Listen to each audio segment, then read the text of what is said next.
Facebook ব্যবহারে সতর্ক থাকবেন। আর জালকাঠি এক আসন নিয়ে এমনি রাশি আমাকে ভালো, যা করে ওটাই ভাইরাল, যেটাই বলবো হেঁটেই হয়ে গেল এই সমস্যা। এদিন একটা বক্তৃতা দিচ্ছি যে তোমরা যারা বিড়ি খাইয়া দোকানে যাও, শুনছেন না? বক্তব্যটা সুন্দর, এই বক্তব্যে 2 কোটি ভোট বাড়ছে জামাত ইসলামের, কোন সমস্যা নেই। কারণ এদেশের বিড়িওয়ালা মানুষরাও আমাদেরকে ভোট দেবে না, দাড়ি কামান্য মানুষরা আমাদেরকে ভোট দেবে না, ইসলামওয়ালা মানুষরা আমাদেরকে ভোট দেবে না।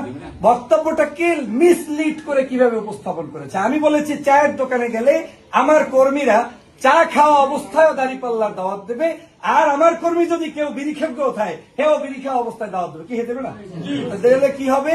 এমনও হইতে পারে ওই বিড়ি খাওয়া সংস্কৃতি থেকে আল্লাহ তাকে বাইর করে ভালো করতে পারে, এখানে বানাইছে জান্নাত জাহান্নাম। ঠিক পেয়েছেন কথা? আপনারা বুঝতে পারছেন?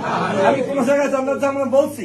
সো দ্যাট মিনস এটা আমাদের রাশি, এটা আমাদের ভাগ্য, সমস্যা নাই। 2 কোটি টাকার মার্কেটিং তারা করে দিচ্ছে।